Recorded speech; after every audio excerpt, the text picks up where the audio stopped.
GS గార్యే తన ఏ గ్రంథంలో కుల వ్యవస్థ ప్రధాన లక్షణాలను వివరించారు? భారతదేశంలో కులము మరియు జాతి, caste and race in India అనే బుక్కులో జిఎస్ గార్యే కుల వ్యవస్థ ప్రధాన లక్షణాలను వివరించారు. గార్యే వర్గీకరణ ప్రకారం కుల వ్యవస్థలో మొత్తం ఎన్ని ప్రధాన లక్షణాలు ఉన్నాయి? 10 లక్షణాలు. కులం అనేది పుట్టుకతోనే సిద్ధించే అంతస్తు అని తెలిపే భావన ఏది? ఆరోపిత అంతస్తు. ప్రతి కులానికి స్వయం పాలన కోసం ఉండే ప్రత్యేక వ్యవస్థ ఏది? కుల పంచాయతీలు. కుల ఆవిర్భావ సిద్ధాంతాలు. వృత్తి పటిష్టమైన సిద్ధాంతాన్ని ప్రతిపాదించింది ఎవరు? నెస్ఫీల్డ్. సాంస్కృతిక సిద్ధాంతం ప్రతిపాదించిన వారు? శరత్ చంద్ర. పరిణామ సిద్ధాంతం ప్రతిపాదించినది? డెంజిల్ ఇబ్బెట్సన్.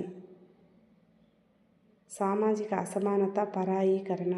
సంపద, అధికారం, హోదాలను అసమాన పంపిణీని ఏమంటారు? సామాజిక అసమానత. సమాజంలో కొన్ని వర్గాలను ఉద్దేశపూర్వకంగా అభివృద్ధికి దూరంగా ఉంచడాన్ని ఏమంటారు? సామాజిక పరాయీకరణ లేదా సామాజిక వెలి. సామాజిక అసమానతలకు ప్రధాన ప్రాతిపదికలు ఏమిటి? జాతి, వర్గం, కులం మరియు లింగం.